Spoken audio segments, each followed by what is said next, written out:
जय श्री राम। आप देख रहे हैं निष्पक्ष विपक्ष नेटवर्क। आपका स्वागत है मित्रों। जैसे कि मैंने इसके पहले का वीडियो बनाया था जिसका नाम रखा पार्ट 1, शीर्षक था बॉलीवुड का मुखौटा। उसी चीज को हम आगे बढ़ाते हैं, पार्ट 2 पेश करते हैं। दोस्तों, मैंने कहा था कि हो सकता पार्ट 3 बने, लेकिन शायद अब नहीं बनेगा। ये पार्ट 2 हमारे लिए सफिशिएंट है। शायद हमारी जो विषय है वो हम इसी में पूरा कर लें।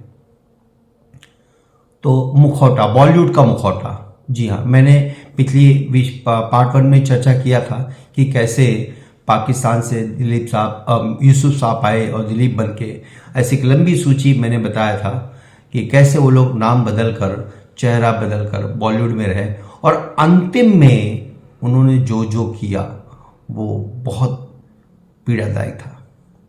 कैसे नसीरुद्दीन शाह एक लंबे समय तक बॉलीवुड में राज किए हैं, उम्दा कलाकार, ना जाने कितने ने अवार्ड मिला है, national award, film fair award, कोई अवार्ड ऐसा बाकी नहीं जो उनको नाम मिला हो। इंटरनेशनल अवार्ड तक पाए हैं, लेकिन उनको शिखर तक पहुंचाया किसने? नीचे से उठा के ऊपर तक पहुंचाया किसने? भारतीय ने। जी हाँ, भारतीय दर्शक।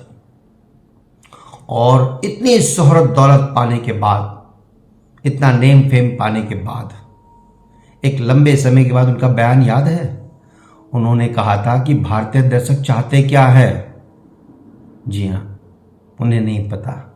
उनकी एक फिल्म आई थी, फिल्म का नाम मुझे याद नहीं आ रहा है, यूं होता तो क्या होता, शायद ऐसी कुछ नाम था उसका, यूं होता तो क्या होता, मगर कुछ हो न सका उस फिल्म का। शायद उन्होंने दर्शकों के लिए नहीं बनाई थी, वो फिल्म अपने लिए बनाई थी।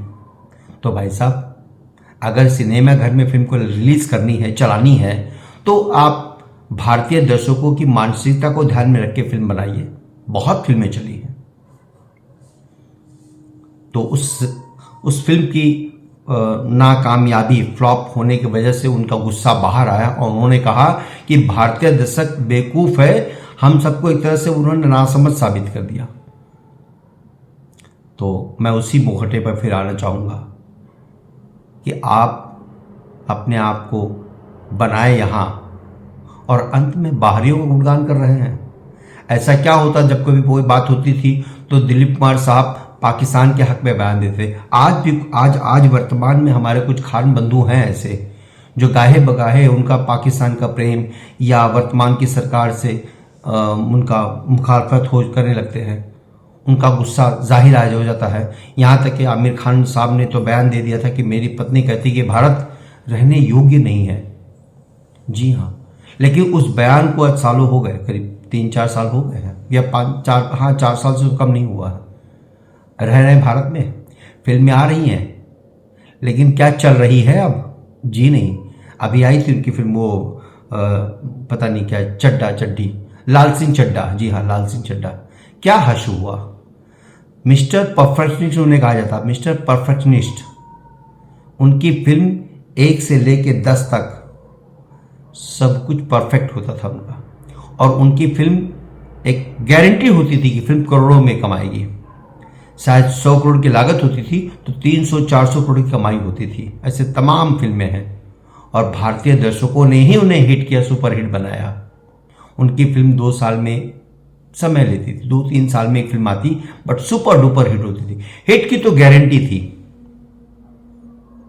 ऐसे और भी खान साहब हैं जिनकी फिल्मों की गारंटी होती थी, लेकिन अंत में आपने कैसा बयान दिया? भारत देश आपके रहने लायक नहीं है। फिर कहाँ हैं आज आप? अभी भी हैं, हिंदुस्तान में ही हैं, मुंबई में है, महाराष्ट्र में। तो आपका चेहरा उतर गया, लोग देख रहे हैं, पता चल गया कि आप क्या है, आपकी असलियत क्या है। तो दोस्तों, लेकिन हाँ, इस तलखी में, इस ऐसे माहौल में कुछ नाम और भी हैं जिन पर चर्चा हो जानी चाहिए। ऐसे ही एक नाम है, मुझे एक फिल्म आई थी बैजू बावरा, और ये फिल्म लगभग 1950-51 के आसपास, 1950 के साथ फिल्म थी ये शायद। इस फिल्म में कलाकार थे भारत भूषण साहब और ये थी मीना कुमारी जी। इस फिल्म विजय भट्ट साहब ने डायरेक्ट किया था और इन्होंने नौशाद साहब ने संगीतबद्ध किया था। एक गाना है, उस गाने को मैंने जो कहा कि कुछ और नाम है जिनको चर्चा करना ज़रूरी है, वो इसलिए है क्योंकि एक संगीतकार नौशाद साहब और एक आर.एस. चौधरी जो गीतकार थे और एक गीत इन्होंने मिलकर रचा, धुन किया, गीत लिखा गया, उसे संगीतबद्ध किया गया और उस गीत को गाने वाले थे मोहम्मद रफ़ी साहब। नमन, बहुत जिंदा दिल इंसान थे। जब तक वो रहे इंडस्ट्री में, शुरू से अंत तक बेमिसाल इंसान थे वो। तो इन लोगों ने मिल करके बैजू बावरा फिल्म में एक गीत लिखा था उन्होंने। उस गीत को मैं बताना चाहूँगा। मन तड़पत हरि दर्शन को आज, भजन था भाई साहब भजन। जी हाँ मित्रों, भजन। उसे सुन ले तो रोए खड़े हो जाए। अकबर मुगल का जो दौर था, सम्राट अकबर बादशाह, उसमें तानसेन थे। तो उस तानसेन ने बैजू बावरा समझता था कि तानसेन की वजह से मेरे पिताजी की मृत्यु हुई थी, इसलिए उनसे बदला लेने के लिए उस दरबार में उनसे जाके युद्ध, संगीत युद्ध, एक तरह से जुगलबंदी हुई है। दोनों में कंपटीशन था। तो उसी फिल्म की मैं चर्चा कर रहा हूं, बैजू बावरा की। उस फिल्म की वो गीत सुनिए दोस्तों, कैसी रचना की थी। तो नवाब साहब, सॉरी क्या, रफ़ी साहब और नौशाद साहब, ऐसे लोगों को मेरा नमस्कार, प्रणाम। तो कहने मतलब है कि सभी वैसे नहीं है, 100% नहीं है। 100% होते तो कैसे सर झुक जाता हमेशा अब्दुल कलाम के लिए, महामहिम राष्ट्रपति, पूर्व राष्ट्रपति, उनके लिए हमेशा सर झुक जाता है उनकी याद में। तो मित्रों 100% नहीं कि हाँ, एक वर्ग ऐसा है जिन्होंने ठान लिया इस देश के टुकड़े करने के लिए, टुकड़े टुकड़े गैंग के साथ में रहने के लिए। आज इत्तेफाक से बिना मोदी जी के नाम लिए, चर्चा किए बिना ये शो अधूरा रहेगा। आज मोदी जी जो कुछ भी कर रहे हैं वो सब के लिए कर रहे हैं। उनका एक स्लोगन है, सबका साथ सबका विश्वास। वो गलत नहीं है। आज जो योजनाएं ला रहे हैं वो सबके लिए ला रहे हैं, उसमें कोई भेदभाव नहीं है। लेकिन इसके बावजूद एक वर्ग जो कतई नहीं साथ दे रहा, वो जो भी करेंगे, जो भी कहेंगे, ठीक उसके विपरीत करना, बोलना ही उनकी नीति है। मोदी कुछ भी कर ले, वो नहीं मानने वाले हैं। तो ये मुखौटा गैंग जो है बॉलीवुड में, जो कुछ सेकुलर है, उन्हीं के साथ साथ उनके हम कदम हम ताल करते हैं। जैसे नाम मैं बता देता हूँ, अनुराग कश्यप, स्वरा भास्कर, प्रकाश राज, बेचारे पता नहीं कहाँ आज बैठ के मछली पकड़ रहे होंगे। वो बेरोजगार हो गए हैं। ये बात सही है कि मोदी ने देश में बेरोजगारी बढ़ा दी है, सत्य है। फिल्म इंडस्ट्री में बहुत लोग बेरोजगार हो गए हैं। ऐसे तमाम नाम हैं, छोड़िए नामों को, आप बहुत समझदार हैं, जानते हैं कितने लोग बेरोजगार हो गए हैं। करिए और करिए, मुखालफत करिए मोदी का, वैदिक सनातन धर्म का अपमान करते रहिए आप। इस देश में आपको सफल होना है, कामयाब होना है, तो भारतीय नागरिक बन के रहिए आप। जी हाँ,